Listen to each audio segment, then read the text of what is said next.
Paz do Senhor Jesus Cristo a todos os filhos de Deus na face da terra.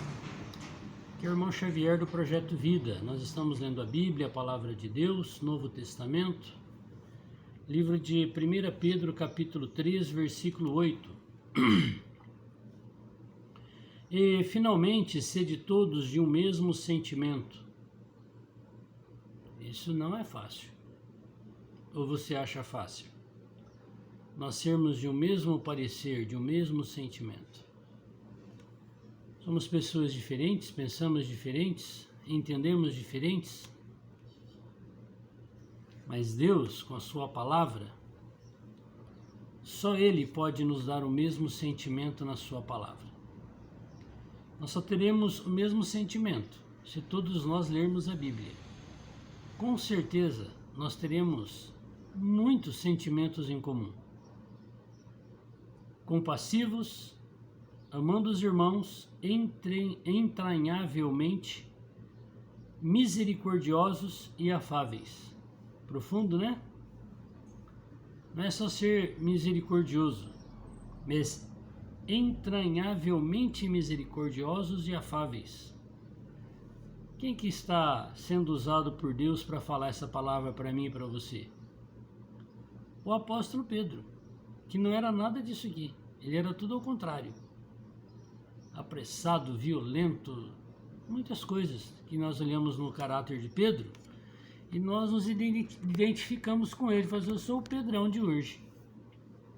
Mas olha como que Deus, por meio de Jesus, que Jesus é Deus, falando diariamente, constantemente com Pedro, foi transformando a sua natureza natural numa natureza espiritual, não tornando mal por mal ou injúria por injúria, antes pelo contrário, abençoando, sabendo que para isto foste chamados, para que por herança alcanceis a bênção.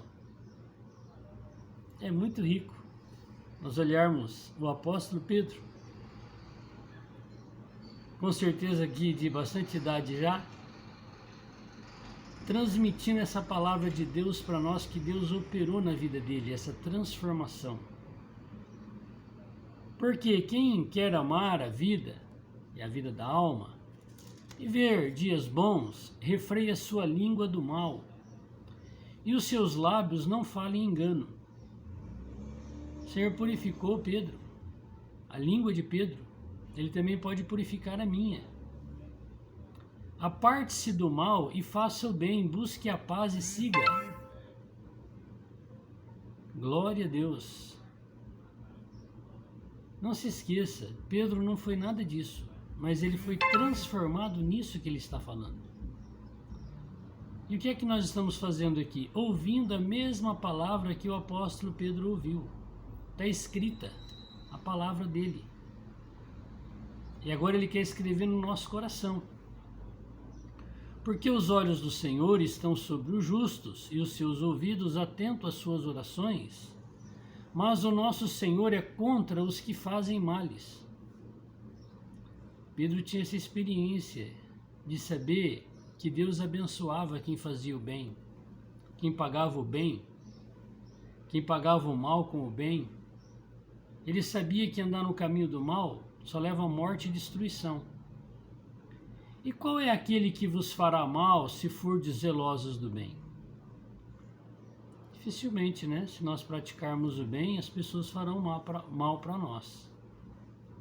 Mas também, se padecerdes por amor da justiça, sois bem-aventurados, e não temais, com medo deles, nem vos turbeis. Mas ainda assim, se fazendo bem, nós somos injustiçados e perseguidos, Pedro está falando assim, não fica com medo. Seu galardão na glória é muito grande. Antes, santificai a Cristo como Senhor em vosso coração. Deus é santo, Ele habita em nós. E o nosso coração, que é a nossa alma, mente, vontade, emoção, mais a nossa consciência, precisa também ser santificado pelo Senhor. Isso só acontece por meio da oração, de invocar o Senhor, confessar para Ele nossos pecados, nossas fraquezas, pedir para Ele nos transformar e nós comermos da sua palavra diariamente. E estáis sempre preparados para responder com mansidão e temor a qualquer que vos pedir a razão da esperança que há em vós. Então, com certeza, o nosso viver agradável diante de Deus vai trazer muitas pessoas para ouvir a palavra de Deus por meio de nós. Tendo uma boa consciência para que naquilo em que falam mal de vós, como de malfeitores, fiquem confundidos os que blasfemam do bom procedimento em Cristo. Então, quando as pessoas vão verificar realmente quem nós somos, e se temos em nós o Espírito de Deus e a palavra dele, as pessoas ficam confundidas. A pessoa falou isso, aquilo, e não é nada disso. Porque melhor é que padeçais fazendo bem, se a vontade de Deus assim o quer, do que fazendo mal. Porque também Cristo padeceu uma vez pelos pecados, o justo, que é Deus, que é Cristo, pelos injustos, para levar-nos a Deus, mortificado na verdade na carne, mas vivificado pelo Espírito. É isso que Pedro experimentava agora. Talvez já velho, talvez já sentindo bastante o peso da idade, ele se sentia vivo no seu espírito, no qual também foi e pregou aos espíritos em prisão. Onde que estavam esses espíritos em prisão que Cristo foi pregar? No Hades, no abismo. Lá no Hades é o lugar que todas as pessoas que morrem vão. O pó vai lá para o cemitério, o espírito volta a Deus, a alma desce ao Hades. Como diz lá em Lucas, lá no Hades, tem um lugar bom chamado paraíso, ou seio de Abraão. Tem um lugar péssimo, que é o Seol, ou inferno. E é o abismo que separa os dois lugares. E no julgamento de Deus, na primeira criação de Gênesis 1:1, quando o homem ainda não existia, e quando houve a rebelião no versículo 2, e Deus o julgou toda aquela criação, espíritos foram presos no Hades, outros estão soltos por aí. O que Jesus fez na sua morte?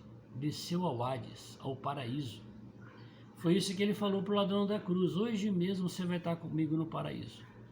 Você vai ficar só no paraíso, mas eu vou dar uma passeada lá pelo abismo, pelo céu, e vou pregar que eu sou Deus, que eu me encarnei, experimentei viver humano, morri e vou quebrar agora o poder da morte, ressuscitando. Aos quais em outro tempo foram rebeldes, tá vendo? Olha, por que estavam presos lá no abismo? Não são homens, seres humanos, são anjos caídos, demônios da primeira criação do capítulo 1 de Gênesis, do versículo 1. Quando a longanimidade de Deus esperava nos dias de Noé, enquanto se preparava a arca, na qual poucas, só 8 almas, se salvaram pela água. Deus salvou a geração de Noé, ele e a sua casa, porque eles creram. Que também, como uma verdadeira figura, agora nos salva. Batismo, não nos despojando da imundícia da carne, mas da indignação de uma boa consciência para com Deus pela ressurreição de Jesus Cristo. Hoje, quando nós cremos, nós somos salvos para sempre.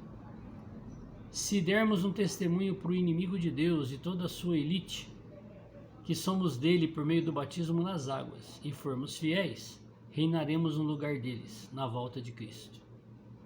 O qual está à destra de Deus, tendo subido ao céu, havendo-se-lhe sujeitado os anjos, e as autoridades, e as potências. Então, quando Cristo ressuscitou, porque ele é Deus, ele se assentou ao lado do Pai, que também ele é Deus e ele é o próprio Filho, mistérios maravilhosos, não é? Ele colocou tudo debaixo dos seus pés. E lá no livro de Efésios, capítulo 1.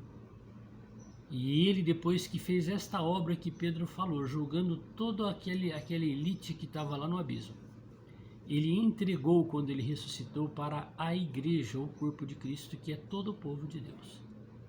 Por isso nós não podemos ter dois sentimentos. Nós somos uma única igreja, um único povo de Deus, que está sendo lapidado e treinado como Pedro foi, para nós recebermos a nossa coroa de glória, para recebermos o reino eterno que foi dado àquela criação.